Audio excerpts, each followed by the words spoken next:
Isaac Sarason is a skilled hacker, formerly employed by British Telecom-Sprint.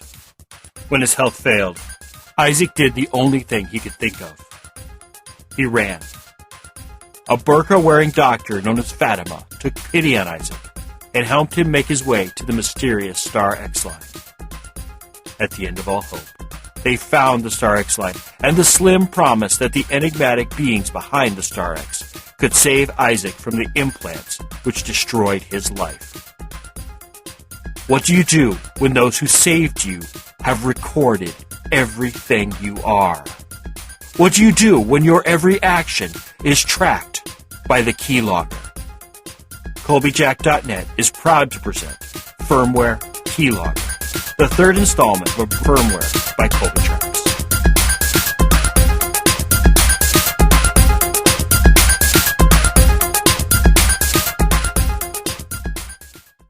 Episode 5201-10-10 Ishmael. I always assumed that someone with my talents wouldn't have any trouble finding a job in a world made of computers. I mean, it would be hard to find any programmer in the world which could compete with me in the arenas of switching array manipulation, balancing network loads, or manipulating the latest in neural network-driven code bases. I have this intuitive grasp of how a server operates and what it can do so finely tuned that some days I impress myself. Not that it matters on the mean streets of the V-City. Well, they really aren't that mean. More like entitled. But that doesn't have quite the ring it should have. Let's try it to be sure. As I wandered the entitled streets of the V-City, I came to realize that my particular set of talents were only useful in two arenas. First was the criminal arena. The criminal arena was always an option, but it wasn't a good option. No, that wasn't right either. The criminal arena was no option at all. It hadn't been since I promised Fatima that I would live my life like the majority of the human race. I would go to work, go home, try to find a love interest, and pay my taxes like a good little drone. I wouldn't take the easy way out. I wouldn't reach through the networks of the world and take what I hadn't earned. I had been walking that road for way too long. And where did it get me? Well, let's see.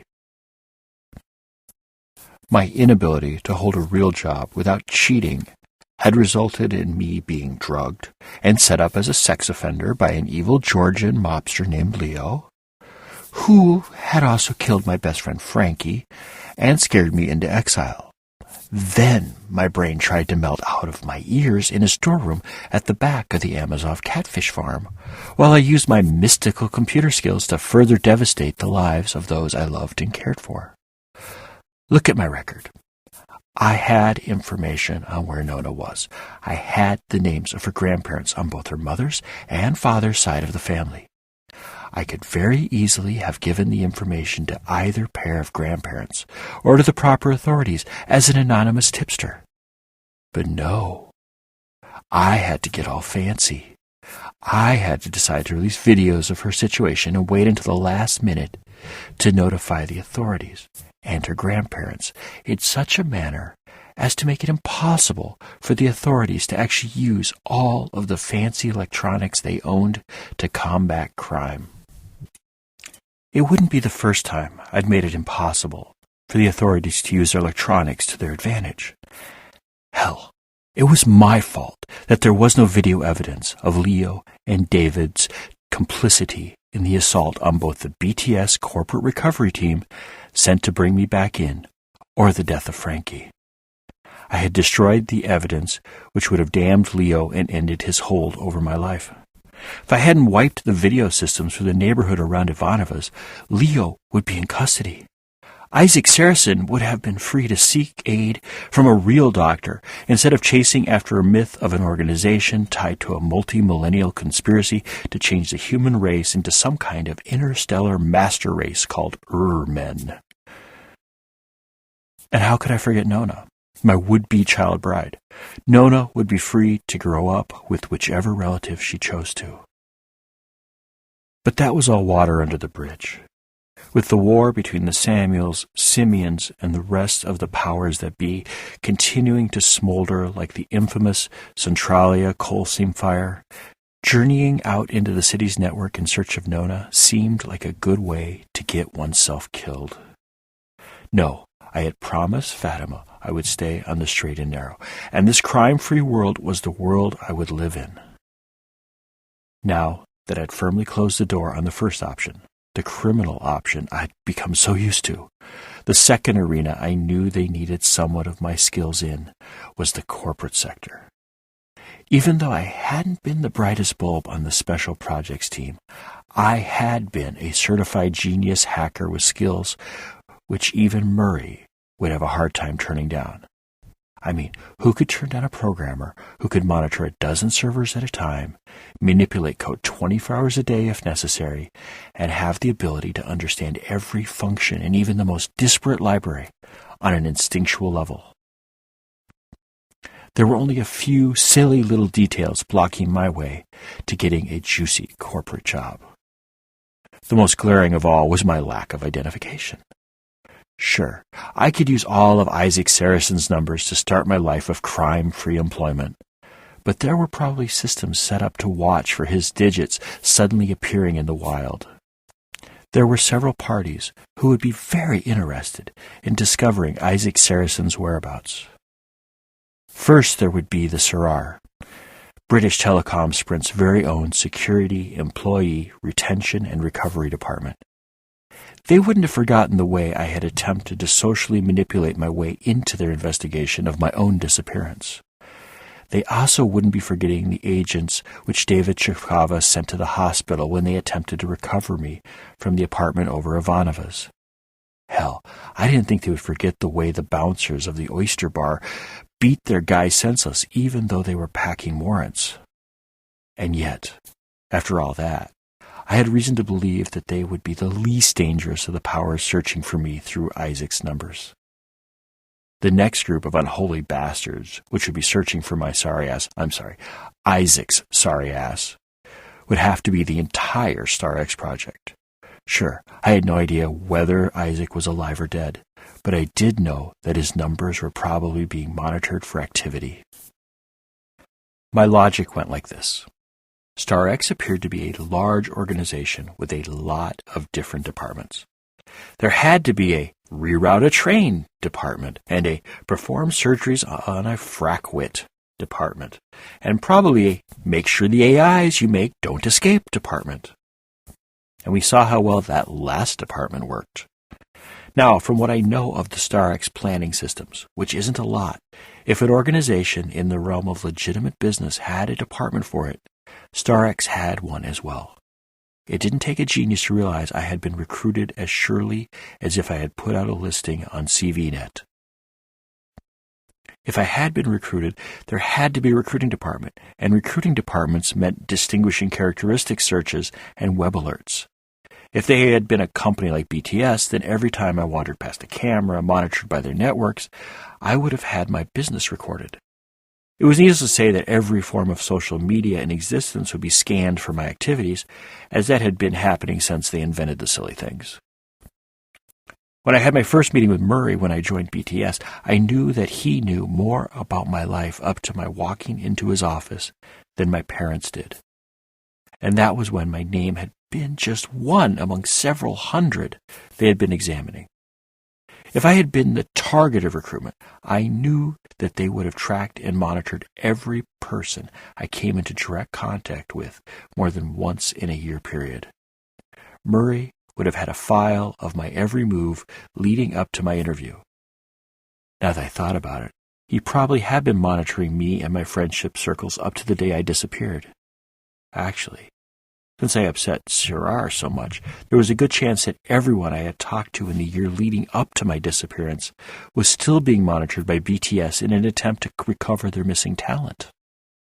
Now, if a corporate entity with no more than normal connections to the city regime was capable of tracking a person to such a degree, imagine what the StarX monkeys could do. Here was a conspiracy connected to the mayor's office, which felt that they had a right to every bit of information created between the ocean and the lakes, and they believed it was their God-given right to manipulate the lives of every person dwelling within the borders of the city. So, just imagine the tracking systems they were using. They probably had backdoors into all the major corporate tracking databases, such as the systems used by the SARAR at BTS, the facial tracking systems of the police, and every department controlled by the mayor's office. In short, they were in a lot of systems. Systems which, thanks to research done by Rama a lifetime ago, I knew didn't talk to each other. Rama had shown that the death records database didn't check whether or not a coroner was alive or dead when she signed a death certificate, only that her licenses hadn't expired. The licensing databases didn't check that a licensee was alive when she sent in a payment and filled out the forms, for it was obvious to all that only living people could send payments. It was in this way that gangs faked deaths for nefarious reasons. Why would the lack of communication be any different when it came to be on the lookout searches? This lack of communication about the status of a target of a search most closely felt like receiving mail for a deceased relative. The offers and pleas for charity would continue to come until the group which sent it went out of business. No matter what had happened to Isaac Sarason, I knew that until the search requests grew old enough to be targeted by purge routines, they would continue to move about the networks like digital zombies. I was quite sure that if Isaac Sarason ever did begin wandering the streets again, it would be only a matter of a few hours before one of the city's recovery systems had him in its power. The real question was whether it would be someone from Koenig's team, or would it be someone from the British Telecom-Sprint team? I think I'd rather have BTS capture my dear old progenitor. There was always a chance that they would believe his stories about strange doctors and gangsters in Little Russia and probably shield him from the other baddies of the world. Even if they didn't believe him, if I hadn't misunderstood my last memory of Murray with the desk like a ship and what he said to Isaac, it was a sure bet they would dispose of him gently into an asylum of some sort. Not with a bullet to the back of the head or a terminal overdose or whatever it was that the servants of Star-X used to dispose of their failures. Though, wouldn't it be awkward for everyone involved if the first group to find Isaac was one of his ill-begotten kin? Imagining a Simeon or a Samuel fawning over Isaac produced a horrible tightness in my imaginary stomach. What would Isaac do? Would he listen to the sycophants as they cheered him on to greater acts of self-destructive living? Would he have been changed by his ordeal, or would he be the unthinking jerk I imagined him to be? Or was that simply Fatima's projection of him rubbing off on me? How much of his jerk nature was simply in my mind, and how much was reality? The truth of the matter was that it didn't matter. I would never meet Isaac, Esau, Sarason again. It just wasn't statistically possible. If I had to guess which of Isaac's family lines would find him, I'd have to say it would be a Samuel. There were simply more of them scattered about the city. Sure, most of them were living in some form of stasis, waiting for the right time to emerge. But who knew what they really comprehended while they slept? For all I knew, they each monitored a video camera near their hidey holes and watched for Isaac's sorry mug to pass. Besides, I wanted him to be found by a Samuel. The reason was straightforward.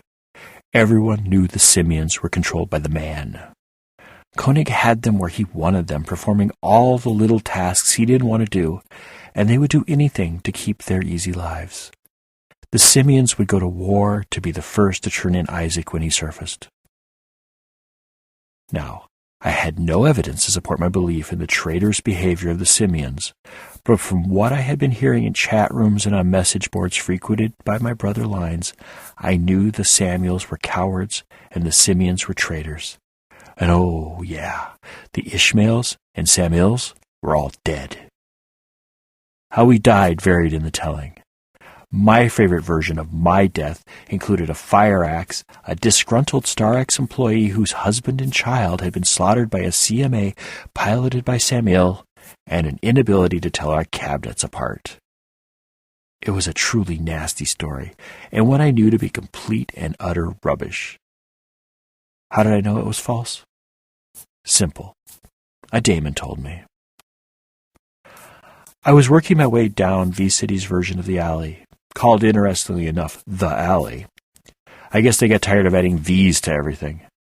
Besides, it would have been the V-Alley, which in retrospect would have been a decent representation of the neighborhood's design. The real alley ran from where the Southern Tier Expressway passed Eli, and went roughly west-northwest for 10 miles until it ran out of financial oomph at Maple Drive, an old Newark Valley road, on the far side of the Nanacoca Creek Parkway. Every building along the way had been the tallest building in the world for a decade, a year, a month, or a day. It really depended on what season it was, and which heiress had a desire to erect the greatest monument to insecurity in the world. The V-Alley had been engineered as a symbol of what the alley tried and failed to symbolize: connection. Connection to one another, to the disparate neighborhoods, to the world as a whole. These were the key elements of the alley I now walked upon.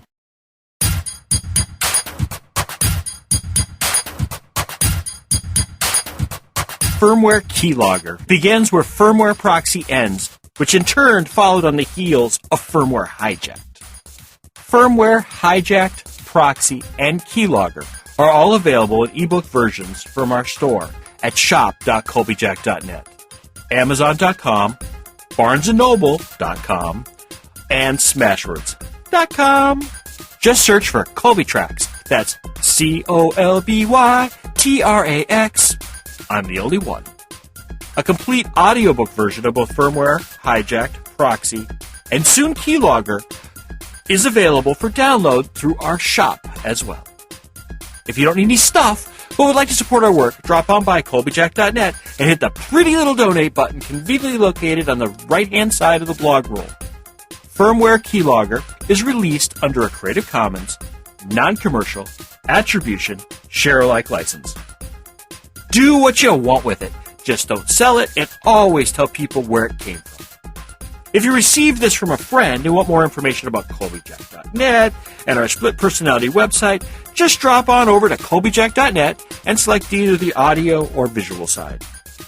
The audio side carries our podcast, while the visual side carries our writings. Whichever side catches your fancy is fine with us. We're of two minds about the whole thing anyway. I do mostly Twitter, so if you do the tweets and want to follow me, I'm Colbytrax. That's Colbytrax. Thank you once again. Remember to be fabulous and have a wonderful week.